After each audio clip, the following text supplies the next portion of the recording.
J'aurais donc répondu à la question pourquoi ils partent de chez eux. C'est pas que matin, moi j'ai dit à ma femme, chérie, fais-moi ma valise. Hein. Je vais en Belgique, il fait meilleur là-bas. C'est pas vrai. Dans mon cas, c'est un père de famille qui s'en va, qui laisse sa femme et ses enfants derrière lui. C'est un cadre d'une entreprise qui brise une carrière professionnelle. C'est quelqu'un qui a construit sa maison et qui ne va pas l'habiter, même pas un jour. Ça, c'est compliqué. Et je suis venu chez vous. Vas-y. Mais lorsque nous arrivons de ce côté ici, comment les choses se passent pour nous? Eh bien, mon baptême, je l'ai eu à Bruxelles National. Au moment où j'ai pris l'avion chez moi, 40 degrés de température. J'arrive chez vous, moins 6 degrés. Je vous assure, ça nous glace quand nous arrivons.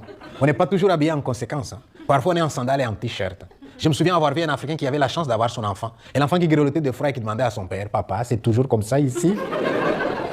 Et l'enfant qui répond, oui, il paraît, il paraît. Et l'enfant qui dit, rentrons chez nous, papa, c'est pas bien ici. Pendant ce temps, je vois un Belge qui marche, lui, à l'aise dans le froid. Et je lui demande, monsieur, c'est toujours comme ça ici, le climat? Et lui, il me regarde, il me dit, non, aujourd'hui, il fait doux. Aujourd'hui, il fait bon. Et moi, je me dis, en voilà un qui se moque de moi. Ça, il appelle faire doux. Et quand lui va dire qu'il fait froid, qu'est-ce que ça sera pour moi? Alors, j'observe maintenant pour sortir des avantèmes. Qu'est-ce que je vois? 2 files de gens. Dans l'une des files, ça se passe bien. Les gens montrent à peine le passeport, ils sortent. Hein? Mais dans l'autre, contrôle des papiers, fouille dans la valise, interrogatoire. Moi, je me dis, oh là là, 2 files. Ici, des gens respectables et ici, des gens bousculables. Vous savez ce que j'ai fait? Je suis allé du côté où ça se passait bien et j'ai fait la file. Je me croyais respectable.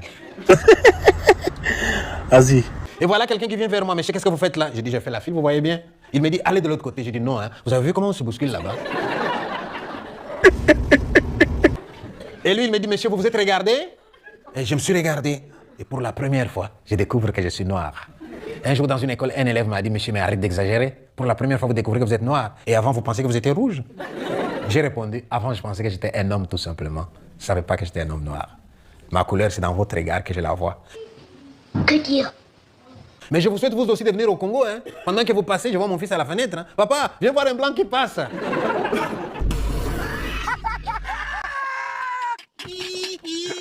Ce jour-là, vous allez prendre aussi conscience de votre couleur. Mais attendez, je ne veux quand même pas exagérer maintenant et dire qu'à Zaventem, il y a 2 fils blancs et noirs. Hein. Il y en a quand même 2, Européens et Schengen chez vous, et non-Européens chez nous. Alors chez les non-Européens, il y a encore une autre hiérarchisation. Un jour, j'ai vu quelqu'un qui venait de Colombie et il me dit, monsieur, nous les Colombiens, chaque fois qu'on arrive dans un aéroport ou dans une gare, on nous fouille tout le temps. On pense que nous avons toujours de la drogue. Ça, c'est compliqué. Heureusement, j'ai trouvé un truc. J'ai dit, c'est quoi ton truc? Il me dit, maintenant, quand j'arrive dans une gare ou dans un aéroport, je m'aligne toujours derrière un noir. Alors lui, on les contrôle et moi, on me laisse passer.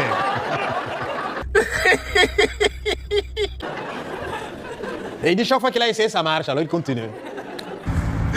Vas-y, laisse tomber.